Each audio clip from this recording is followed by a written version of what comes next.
नमस्कार विद्यार्थी मित्रांनो, स्वागत आहे तुमचं परत एकदा DMAR नर्सिंग या यूट्यूब चॅनलवर. तर मित्रांनो, आज एक महत्त्वाचा अपडेट घेऊन आलो आहे. पण व्हिडिओ पूर्ण पाहायला विसरू नका. चॅनलला नवीन आला असाल तर सबस्क्राईब करायला पण विसरू नका. तर चला व्हिडिओ स्टार्ट करूया.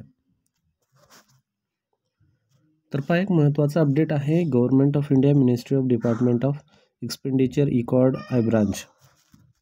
तर नवीन वॅकन्सी जी निघालेली आहे, ही वॅकन्सी आहे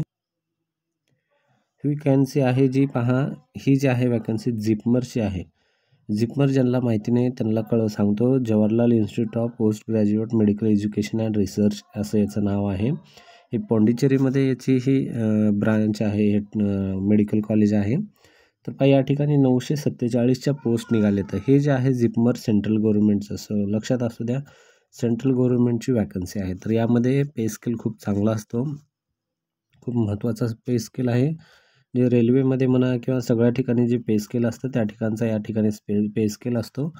तर यामध्ये पहा, थोडासा पेपर टफ म्हणता येणार नाही, पण थोडासा असतो ठीकठाक. तर त्यासाठी तुम्हाला स्टडी करणं गरजेचं आहे. तर कोणत्या कोणत्या पोस्ट आहेत त्या तुम्हाला सांगतो. तर पहा, the proposal of ministry of health and family welfare regarding creation of 947 post in Jawaharlal institute of post graduate medical education and research, Pondicherry. Autonomous body आहे. कोण चालवतं? Minister of health and family welfare of India has been examine department and agreed to be the creation of following 557 post. ठीक आहे. आणि याच्यामध्ये 947. ठीक आहे. तर पायामध्ये कोणत्या कोणत्या पोस्ट आहेत तर सर्व पोस्ट पाहून घ्यायचं ना आपण. सुरुवातीला पहा, तुम्हाला याच्याविषयी सांगतो. जिपमर जे आहे, Jawaharlal institute of post graduate medical education research, हे पॉंडिचेरीमध्ये. यामध्ये जवळपास तुम्हाला 90,000च्या जवळपास सॅलरी पडते. सगळं तुमचं कटून वगैरे जे आहे, आपले जे बेसिक जे आहे आपल्या हातामध्ये, तुम्हाला 90,000च्या जवळपास सॅलरी पडते. तर तुमच्यासाठी खूप चांगली संधी असणार आहे. वॅकन्सी पण खूप आहे. तुम्ही ट्राय करा, स्टडी चालू ठेवा, खूप महत्त्वाचं असते. बऱ्याच जणांना एक खूप बेसिक सांगतो मी तुम्हाला. तुम्ही जर फॉर्म भरताय, तुम्ही एक्झाम देण्याची इच्छा आहे, तुम्हाला जॉब लागण्याची इच्छा आहे, तर तुमचा सगळ्यात पहिला आणि महत्त्वाचा प्रश्न आहे की तुम्ही जर हा फॉर्म भरला किंवा तुम्ही भरण्याचा प्रयत्न करताय, तर तुम्ही लागण्याचे चान्सेस आहेत असं तुमचा अभ्यास आहे का? तेवढा तुमचा स्टडी आहे का? खूप महत्त्वाचं आहे. जर तुमचा तेवढा स्टडी नसेल तर स्टडी करा. खूप याच्यामध्ये याला आणखीन वेळ आहे एक्झाम व्हायला, तर तुम्ही स्टडी करा.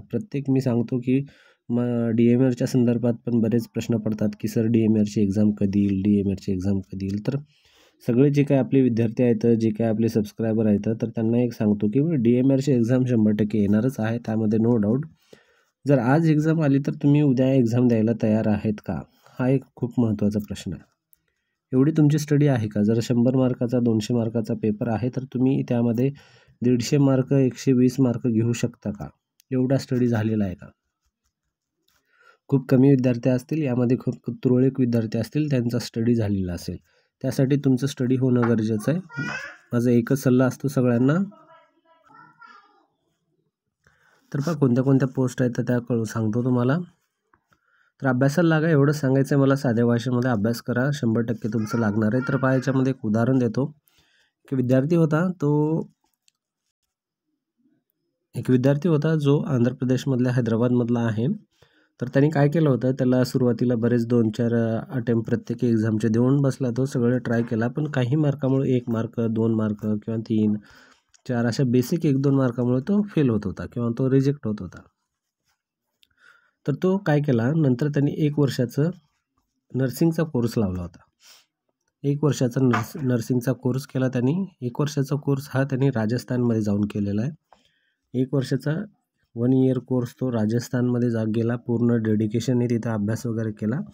फक्त 1 वर्ष दिलेला आहे त्या ठिकाणी जाऊन. मग आल्यानंतर जसं तो कोर्स संपला, त्यानंतर जस्ट घरला आला होता सुट्ट्यामध्ये कोर्स संपल्यानंतर, तेव्हा निघाली होती जिपमरची वॅकन्सी. तर जिपमरची वॅकन्सी निघाल्यानंतर तो पहिल्या अटेम्प्टमध्ये चांगल्या मार्क्सनी लागलेला आहे. त्याला जवळपास आता 90,000 सॅलरी पडते. ठीक आहे. तर खूप चांगली गोष्ट आहे. एवढंच याच्यामध्ये आपल्या महाराष्ट्राच्या बाहेर बाकी तुम्हाला सॅलरी, पे स्केल सगळ्या गोष्टी तुम्हाला चांगल्या असणार आहेत. एक सांगायचं तात्पर्य की तुम्ही प्रयत्न केल्याशिवाय तुम्हाला लागणार नाही, स्टडी केल्याशिवाय तुम्हाला जॉब लागणार नाही. तर पहा, कोणत्या कोणत्या पोस्ट आहेत. सॉरी. सुरुवातीला असिस्टंट प्रोफेसर लेवल 12मध्ये असतं. पे लेवल हे तुमचं बेसिक किती असते ते पे लेवलवर ठरत असतं.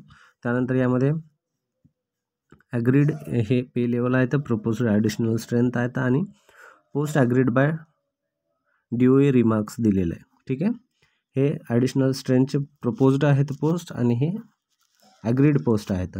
ठीक आहे, म्हणजे एवढी वॅकन्सी निघणार आहे.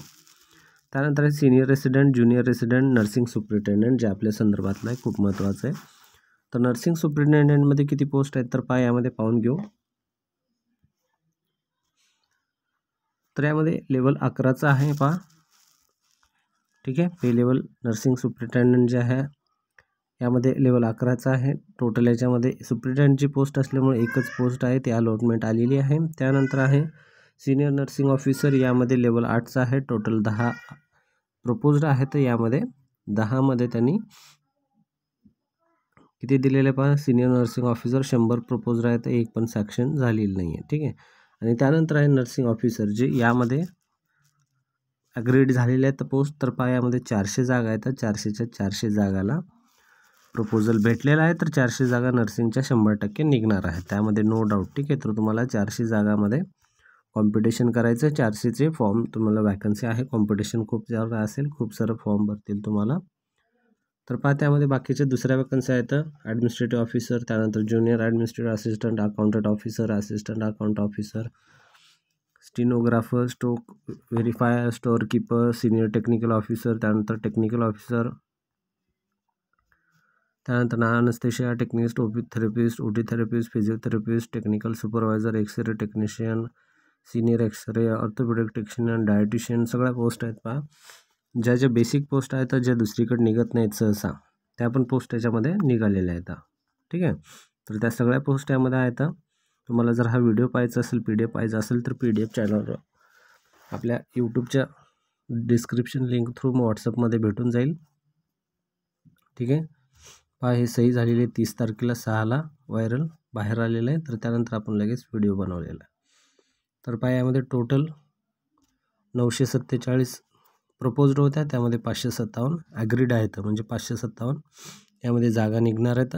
त्यामध्ये 400 जागा आहेत तर नर्सिंगच्याच आहेत. उरल्या 157 जागा या असतील बाकीच्या नॉन टेक्निकल जे काही पोस्ट आहेत त्यांच्या बाकीच्या जागा असतील. ठीक आहे, तर अशा प्रकारच्या पूर्ण फार्मसिस्टच्या आहेत, तर फार्मसिस्टच्या पण 3 जागा निघाल्या आहेत. त्यानंतर क्लिनिकल फार्मसिस्ट आहेत, त्यानंतर लॉन्ड्री सुपरवायझर वगैरे सगळ्या जागा निघाल्या आहेत. यामध्ये क्लिनिकल सायकोलॉजिस्टची 1 निघालेली आहे, एक्सरे टेक्निशियनच्या 6 जागा निघालेल्या आहेत. तर अशा प्रकारचा व्हिडिओ आहे, आणि आपल्या चॅनलचं नाव हे DMR नर्सिंग म्हणून आहे. @DMR नर्सिंग तुम्ही सर्च करून पहा, तुम्हाला हे चॅनल यूट्यूबवर येऊन जाईल. तेव्हा तुम्हाला यामध्ये सबस्क्राईब करायचं आहे. सगळ्या माहिती तुम्हाला यामध्ये भेटून जातील. जर माहिती आवडली असेल तर नक्की चॅनल सबस्क्राईब करा. तुम्हाला एक महत्त्वाचं सांगतो, हे जे आहे हे क्रिएशनसाठी सर्क्युलर निघालेलं आहे. ऑफिशियल जाहिरात, ऑफिशियल PDF आणखी आलेलं नाही आहे. हे पोस्ट काढण्यासाठी आहे. तर ऑफिशियल पोस्ट जे आहे वॅकन्सीचं ते येऊन जाईल थोड्या दिवसामध्येच. ठीक आहे, तर फॉर्म भरायचं वगैरे केव्हा काय नाही ते नंतर मी सांगून टाकेल. एवढ्या पोस्ट ह्या निघणार आहेत. ठीक आहे, व्हिडिओ आवडला तर नक्की व्हिडिओ लाईक करा, चॅनलला सबस्क्राईब करा. नवीन अपडेटसाठी चॅनलमध्ये बेल आयकॉन दाबून ठेवा, जेणेकरून तुम्हाला अपडेट लवकरात लवकर येईल. धन्यवाद.